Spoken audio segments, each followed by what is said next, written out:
এদেশ শাহজালালের, শাহপরানের, এদেশ উলামায়ে কেরামের, এদেশ হাটহাজারীর আল্লামা শাহ আহমদ শফি রাহমাতুল্লাহ আলাইহির নাফরমান এখন হেফাজতে ইসলাম চিনে না, আল্লামা মামুনুল হক চিনে না, আমাদের উলামায়ে কেরামকে চিনে না, মামুনুল হক তার বাপ মামুনুল হককে চিনে না, হেফাজতে ইসলামকে চিনে না। আরে বেটা বেঈমান, এখনো 2013 সালের 5ই মের রক্তের গ্রান শাপলা চত্বরে গিয়া নাক লাগাও, রক্তের গ্রান পাইবা। ওলামায়ে কেরামের পবিত্র তাজা খুনের রক্তের গ্রান লাগবে। এখনো রক্ত শুকায় নাই শাপলা চত্বরে। ওরা মুসলিম লেবাসধারী।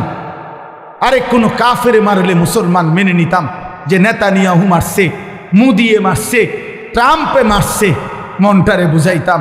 মুসলিম পরিচয়ধারী সারা দিন মিয়া, সারাটা দিন ইস্তেমার মাঠে কাজ করছে যেই মানুষগুলো, এই লক্ষ লক্ষ সারা পৃথিবীর ইমানদারদের জন্য মাঠ তৈরি করে 5 ওয়াক্ত নামাজ পড়ে রাত্রি গভীরে যে মানুষগুলো একটু ঘুমাইছে, ঘুমন্ত ইমানদার মুসলমানকে মুসলিম পরিচয়ধারী কোনো ব্যক্তি কিভাবে হত্যা করতে পারে? কিভাবে রক্ত ঝরাইছে? আরে সাহেব তুই কি করলি? ওয়াসিফ তুই কি করলি?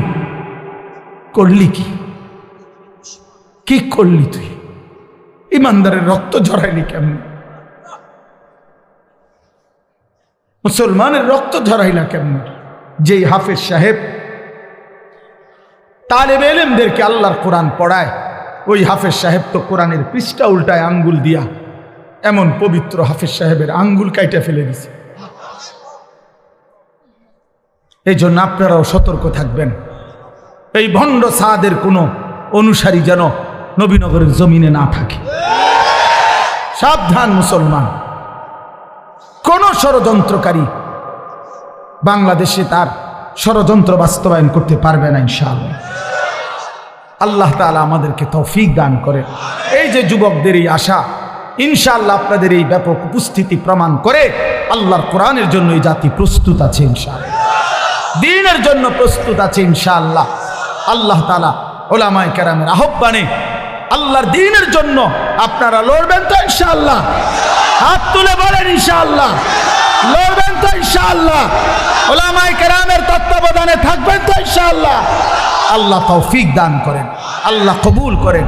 দাওয়াতের কাজ উলামায়ে কেরামের তত্ত্বাবধানে চলবে, তাবলীগের কাজ, তালিমের কাজ, তাজকিয়ার কাজ, জিহাদের কাজ, ইসলামের কাজ, দ্বীনের কাজ উলামায়ে কেরামকে বাদ দিয়ে করা যাবে না।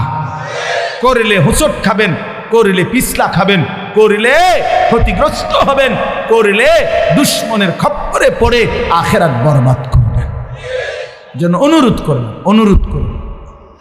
করবেন আল্লাহ তাআলা আমাদেরকে সাচ্চা ঈমান দান করেন, আমাদেরকে ঈমানের মজবুতি দান করেন।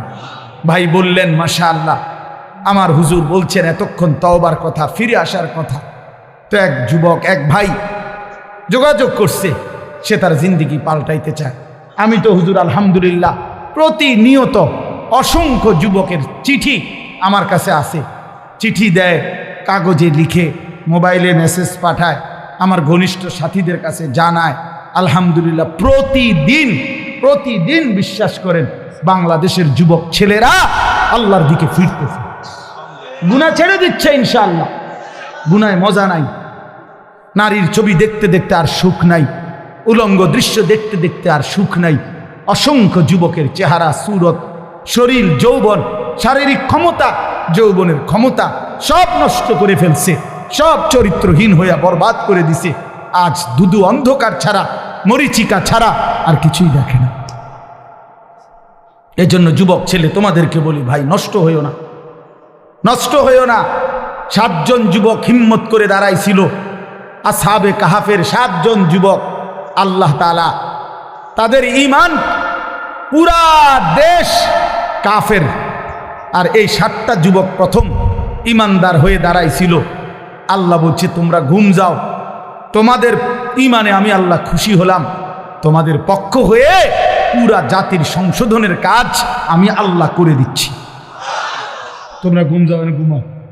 309 বছর পরে আল্লাহ এই 7 যুবককে ঘুম থেকে উঠাইয়া আল্লাহ বলছে এবার এলাকায় গিয়ে হাঁটো ঘুরো, যাও দেখে আসো, দেখবা বাদশাও ইমানদার, জনগণও ইমানদার। কি ঘটনা সাহাবে কাহাফে 7 যুবক। হুজুর আমি এইবার প্রতি বছর আমি সন্দ্বীপ যাই মাহফিলে, চট্টগ্রাম সন্দ্বীপ উপজেলায়। এই সন্দ্বীপে বঙ্গোপসাগর পার হইয়া যাইতে হয় স্পিড বোটে, অনেক মানে ভয়ের এই জায়গাটা পার হওয়া অনেক দূর। তো প্রতি বছরই আমরা যাওয়ার চেষ্টা করি, এবং বাংলাদেশের সব ওলামায়ে কেরাম যায় সন্দ্বীপে। বড় বড় বুজুর্গ আমাদের শায়েখে সন্দ্বীপি ইদ্রিস সন্দ্বীপি রহমতুল্লাহর মতো মহান বুজুর্গ সন্দ্বীপের।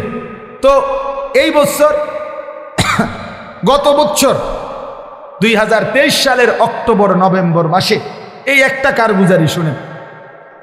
অক্টোবর নভেম্বর মাসে 4টা কলেজের ছেলে, ওরা আপনার প্রতিদিন ফজরের নামাজ জামাতে পড়ে, তো পইরা সাগরের পারে হাঁটে। তো একদিন তারা গত বছর নিজেদের মধ্যে বলতেছে যে আচ্ছা আমরা যে প্রতিদিন ফজর পড়ি হাঁটি, তো আমরা একটা কাজ করি, চলো না হাইটা আমরা এই সকাল টাইমটা আমাদের বন্ধুদেরকে ফজরের নামাজের জন্য উঠাই, ফজর ক্যাম্পেইন, ফজরের জন্য গণসংযোগ করি, চলো। এই কথা নিয়ত করে 4 বন্ধু কি করবে, কার কাছে যাবে, একটা খসড়া পরিকল্পনার জন্য একটা কাগজ খুঁজছি, আর এই যে লিখি আমরা অহনি কাগজ নাই তাদের, এই মুহূর্তের লগে সাথে কাগজ ছিল না। তো এই ছেলেটা বলতেছে, কয় হুজুর সিগারেটের একটা প্যাকেট সাগরের পার থেকে খুঁজে নিছি, নিয়ে সিগারেটের প্যাকেটের ওই ভিতরের অংশটা সাদা না, কয় এইটা বইয়ে লিখছি, লেখা ঠিক করে আমরা কোথায় কোথায় যাব, কেমনি কেমনি করব। কয় এই শুরু করলাম কাজ, ফজর ক্যাম্পেইন, মানে ফজরের জন্য গণসংযোগ করা। এরপরে আলহামদুলিল্লাহ দেখেন এই বছর 19শে নভেম্বর আমি এরকম এটার মতো হবে, আরো বড় হবে প্যান্ডেল, ওই সন্দ্বীপের সবচেয়ে বড় মাদ্রাসা, যিনি পুরা সন্দ্বীপ উপজেলা ইত্তেহাদুল ওলামার সভাপতি, মুরব্বী হুজুরের মাদ্রাসার মাহফিল, ওরা আমারে বলছে আগে যে হুজুর রাত্রে যেখানে মাহফিল হবে সেখানে ফজরের পরে ওই প্যান্ডেলে আমাদের মাহফিল, মানে ওদের আলাদা। আমি ঠিক আছে, আমি যেহেতু রাতে থাকবো তোমগো ফজরের পরে অসুবিধা নাই, আমি আসি। সকালবেলা ফজরের নামাজের পরে এরা আসতে শুরু করছে, পোলাপাই মনে আধা ঘন্টার ভিতরে পুরাটা মাঠ পূর্ণ হয়ে গেছে, সব কিশোর তরুণ যুবক। আল্লাহর কসম দাঁড়াইয়া ওরা, এই ছেলে বলতেছে হুজুর আমাদের এই 1 বছরের মেহনতে আমরা এই 4-5 জন যুবক শুরু করছিলাম ফজরের জন্য ডাকা, আল্লাহর দয়া 1 বছরে 4,500 ছেলে লিস্টি করা আমাদের প্রতিদিন ফজরের নামাজ জামাতে। কি করতে পারে যুবক? যুবক চাইলে এই সমাজের প্রত্যেকের হাতে হাতে মদের বোতলও তুলে দিতে পারে, যুবক চাইলে প্রত্যেকের হাতে হাতে নামাজের মুসল্লাও তুলে দিতে পারে। যুবককে আল্লাহ শক্তি দিছেন, তা আল্লাহ তো শক্তি দিছেনই কাজ নেওয়ার জন্য, না তো শক্তি কেন দিলেন? আল্লাহ তাআলা যৌবন কালকে বলছেনই কুওয়াত, শক্তি। আল্লাহুল্লাযী খালাকাকুম মিন দুফিন, আল্লাহ বলছে তোমাদেরকে আমি সৃষ্টি করেছি দুফ, দুর্বল অবস্থায়, তার মানে শিশুকাল। সুম্মা জাআলা মিন বা'দে দুফিন কুওয়াতান, অতঃপর সেই দুর্বলতার পরে আমি তোমাদেরকে দিলাম শক্তি, মানে যৌবন। সুম্মা জাআলা মিন বা'দে কুওয়াতিন দুফান ওয়া শাইবা, পুনরায় আবার সেই শক্তির থেকে আবার ফিরে দিলাম দুর্বলতা এবং বার্ধক্য। তাহলে বোঝা গেল শিশুকালও দুর্বল, বৃদ্ধকালও দুর্বল, তাহলে শক্তি কখন? আল্লাহ কোরআনে বলছে। এই জন্য অনেক নওজোয়ান, আমি তোমাদের জন্য দিল থেকে দোয়া করি বন্ধু, রাত এই গভীরে আমরা প্রত্যেকেই এই 10 দিন ব্যাপী ঐতিহাসিক এই তাফসীরুল কোরআন মাহফিলে তোমরা নিজেকে পরিবর্তনের সিদ্ধান্ত নাও। ঠকবা না ইনশাআল্লাহ। আল্লাহকে সেজদা দিয়ে কেউ ঠকে না, প্রিয় নবী সাল্লাল্লাহু আলাইহি সাল্লামকে অনুসরণ করে কেউ ঠকে না। আল্লাহ তাকে দামি বানায় দুনিয়াতেও আখিরাতেও। আখিরাতেও কোনো পাপী, কোনো চরিত্রহীন, কোনো লম্পট, কোনো দুশ্চরিত্র বন্ধু সে মানুষের কাছে ঘৃণিত হয়, ঘৃণিত হয়। তোমরা যারা 5 ওয়াক্ত নামাজ পড়ো না, তোমরা লজ্জিত ঘৃণিতই হবা ভাইয়া। আল্লাহ তাআলা আমাদের সন্তানদেরকে বুঝার তৌফিক দান করে। আমি শুধু আয়াত পড়ছি, অল্প একটু বলি, তাইলেই আমার কথা শেষ। এই কোরআনুল কারীমের এই সূরার তর্জমাটুকু বলি। 30 নম্বর পারা একটা ছোট্ট সূরা আমি পড়ছিলাম, 94 নম্বর সূরা। এটা আমার বলার উদ্দেশ্য আছে, এই পড়ার উদ্দেশ্যটা হইল এটার মধ্যে আমাদের প্রিয় নবী সাল্লাল্লাহু আলাইহি সাল্লামকে সরাসরি আল্লাহ তাআলা সম্বোধন করে নবীজি সাল্লাল্লাহু আলাইহি সাল্লামকে কিছু কথা বলেছেন এবং নবীজির মর্যাদা, সান্ত্বনা, ইজ্জত, আজমত আল্লাহ তাআলা তুলে ধরেছেন। এখানের মূল বিষয়টা হইল প্রিয় নবী সাল্লাল্লাহু আলাইহি সাল্লাম 40 বছর বয়সে তিনি যখন ইসলাম প্রচারের দায়িত্ব পেলেন, আল্লাহ বললেন মানুষকে আল্লাহর দিকে ফিরাবার, তখন একটা মিনিট শুধু চিন্তা করেন যে নবীজি সাল্লাল্লাহু আলাইহি সাল্লাম একটা মিনিট ভাবেন, শুধু 40 বছর বয়সে আল্লাহ পাক যখন ওনাকে দায়িত্ব দিলেন তখন তিনি কোন সমাজে দাঁড়াইলেন। এক নাম্বার কথা হলো আল্লাহ তাআলা তাকে যেই জিম্মাদারি দিলেন এই দায়িত্ব পালনের জন্য এই মুহূর্তে তার সাথে একজন সহযোগিতাকারী কেউ নেই। প্রথম দিন কল্পনা করেন যে কেউ নাই, উনি একাই।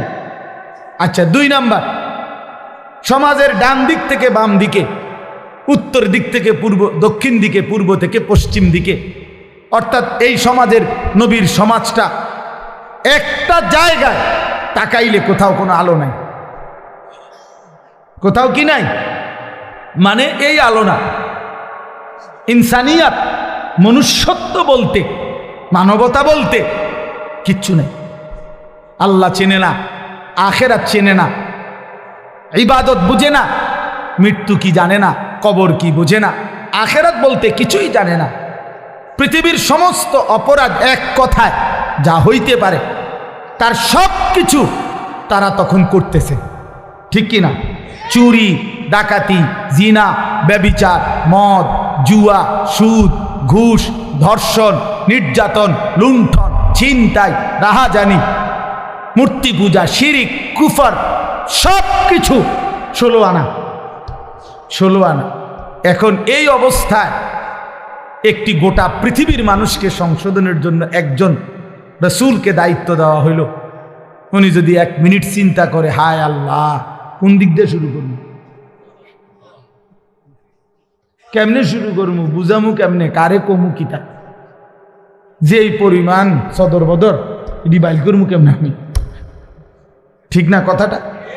চিন্তা করলে কি পরিমাণ অন্ধকার। আমরা ইতিহাসের বইতে বলছি যে 3W ছিল আরবের মানুষদের নিত্যদিনের অভ্যাস। 3টা ডব্লিউ, ইংরেজি ডব্লিউ আর কি, একটা অক্ষর আছে না ইংরেজিতে, একটা হলো ওয়ার মানে যুদ্ধ, মারামারি, 2 ওমেন নারী, 3 ওয়াইন মানে মদ। যুদ্ধ, নারী, মদ, এই 3 জিনিস ছিল তাদের নিত্যদিনের কাজ।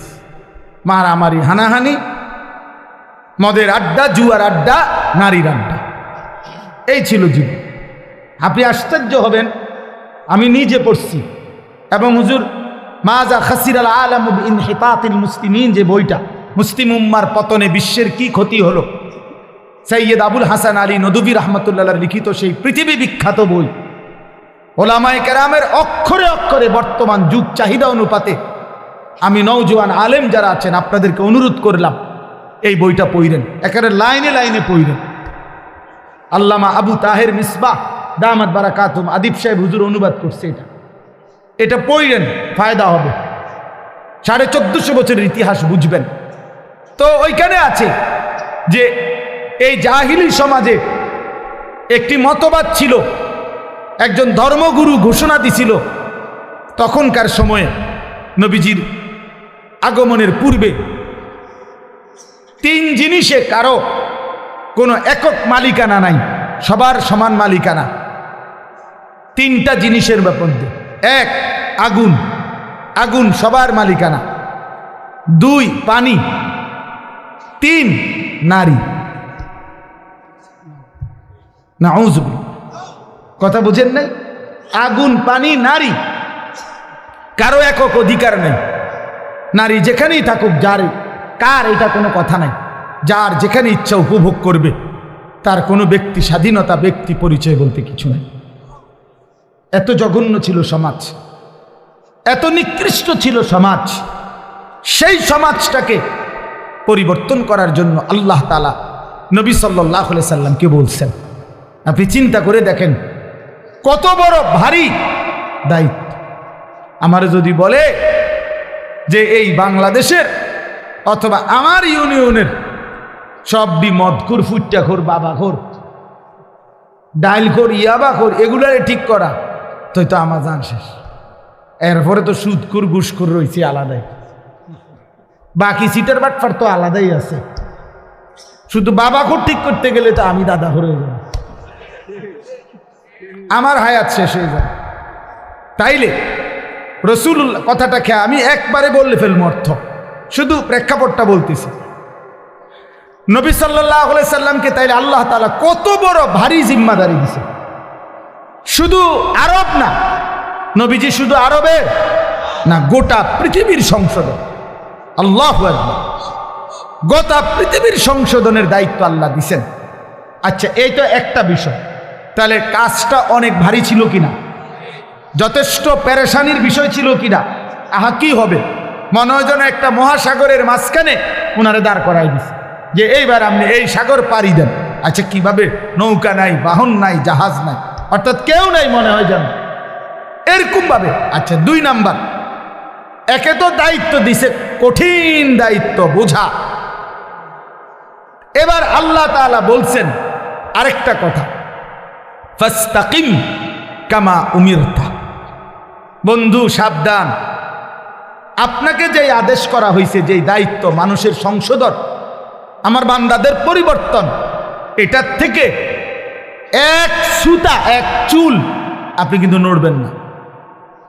ফাস্তাকিম, মজবুত থাকেন, অটল থাকেন, অবিচল থাকেন, সুখে থাকেন আর দুঃখে থাকেন, জুলুম করুক, অত্যাচার করুক, নির্যাতন করুক আর বিদ্রুপ করুক, পাথর মারুক আর উটের নারী ভুড়ি চাপায় দোক, আপনারে পাথর মারুক আর যাই করুক, আপনার পেটে ভাত থাকুক কিংবা না থাকুক, আপনার সাহাবীদেরকে অত্যাচার করুক আর শহীদ করুক, ফাস্তাকিম, আপনি কিন্তু এক সুতা, এক চুল নড়বেন না। আপনার কাজ, আপনার দায়িত্ব, আপনার জিম্মাদারি আপনি আদায় করবেন। তাহলে এবার 2টা বিষয়, এক, দায়িত্বটা অনেক ভারী, আবার বলছে বাদন যাইত না, ছাড়ন যাইত না। বিষয়টা কেমন কঠিন হয়ে গেল, কঠিন হয়ে গেল কিনা? রাসূলুল্লাহ সাল্লাল্লাহু আলাইহি সাল্লাম এই পেরেশানি, চিন্তা, উম্মতের ফিকির, সংশোধনের ফিকির, মানুষকে আল্লাহর দিকে ফিরাবার ফিকির, নবীজির অবস্থা হয়েছে যেন এমন যে কোমর বাঁকা যাইতেছে, অর্থাৎ টেনশনে, আহা আমি কি করব, কিভাবে করব? তো আল্লাহ তাআলা বলেন, বন্ধু এই সব কিছুর মোকাবেলায় আপনি শুধু এবার শুনেন, যার আল্লাহ আছে তার তো সবই আছে, তার সবই তো আছে। তো আমি সব ব্যবস্থা করতেছি, আপনারা দায়িত্ব দিয়া, আমি তো আজার না, আমি আপনার জন্য সিস্টেম করতেছি, সবটা আমি সিস্টেম করে দেব। আপনি শুধু মজবুত থাকেন, আপনি শুধু কাজে নামেন, বাকিটা আমি দেখব। তো রাসূলুল্লাহ সাল্লাল্লাহু আলাইহি সাল্লাম সিদ্ধান্ত নিলেন কাজে নামবেন, আল্লাহর দ্বীন প্রচার করবেন মজবুতির সাথে। তো আল্লাহ তাআলা বলেন, এবার আমার কুদরতি ব্যবস্থাপনা আপনার জন্য শুনেন। এক, আলাম নাশরাহ লাকা সাদরাক, আমি আল্লাহ প্রথম আপনার দিল, আপনার কলিজার ভিতরে ইলম, হিকমত, আখলাক, হিম্মত, ইস্তেকামত, সুজাআত, বীরত্ব, যা দরকার আল্লাহর দ্বীন পৃথিবীর শেষ প্রান্ত পর্যন্ত পৌঁছাবার জন্য, তার সবটা আমি আল্লাহই আপনার সিনাতে দিয়ে দিলাম। এবার নবী মক্কার কুরাইশদের সামনে, হাদিসে আছে, একদিন ঘোষণা দিছে যে মক্কাবাসী, আসমানের ওই সূর্য আমার যদি হাতে দাও, চাঁদটাও যদি আমার হাতে এনে দাও, আর আমারে যদি বলো কালেমার দাওয়াত ছেড়ে দিতে, আল্লাহর কসম মুহাম্মদ 1 সেকেন্ড আল্লাহর দ্বীনের দাওয়াত ছাড়বেন। এই কলিজার মধ্যে আল্লাহ এমন ঈমান দিয়েছে, ওয়াল্লাহি লা ওয়াদাতুমুশ শামসা ফি ইয়ামিনি ওয়াল কামারা ফি ইয়াসারি ওয়া আমারতুম আন আতরুকা হাদিহি দাওয়া লান আতরুকাহা হাত্তা উনাফিজাহা আও আমুতা ইলাল্লাহ। হয় জমিনে কালেমা বাস্তবায়ন হবে, নয় আমি শহীদ হয়ে আল্লাহর কাছে ফিরে যাব, কিন্তু মাঝখানে কোনো কম্প্রোমাইজ নেই, মাঝখানে কোনো কিছু নাই, এইরকম মজবুত। তাহলে আল্লাহ তাআলা বলেন, বন্ধু আপনার সিনার মধ্যে যা দরকার ইসলামের জন্য, দ্বীন প্রচারের জন্য, কালেমার প্রচারের জন্য, সমস্ত কিছুর মোকাবেলায় আমি আল্লাহ তা পূর্ণ দিয়ে দিয়েছি। 2 ওয়াদানা আনকা বিজরাক আল্লাযী আনকাদা যাহরাক, যেই টেনশন, যেই চিন্তা, যেই পেরেশানি, যেই অস্থিরতা আপনার বোঝার মতো আপনার কাঁধে চাপছিল, আমি আল্লাহ নিজে আপনার সেই বোঝা যা আপনার পিঠ নুয়ে দিছিল, কোমর মনে হয় বাঁকা করে দিছিল, টেনশনে অস্থিরতায় আমি নিজ হাতে তা দূর করে দিয়েছি, আমি নিজ হাতে দূর করে দিয়েছি। আপনি শুরু করছেন, আমি আল্লাহ একজন একজন করে আপনার পক্ষে ইমানদার আনতে থাকছি। প্রতিটা সাহাবী যারা আপনার হাতে কালেমা পড়ছে, এ তো আমি আসমানের ফয়সালা। উলাইকাল্লাযীনা ইমতাহানাল্লাহু কুলুবাহুম লিত্তাকওয়া, আমি পরীক্ষা করে করে সাহাবী পাঠাইছি, অতএব আপনার বোঝা আমি আল্লাহই হালকা করে দিয়েছি। এরপরে আল্লাহ বলেন, আরো অনেক ব্যাখ্যা আছে, আমি শুধু সংক্ষেপে বললাম। এরপর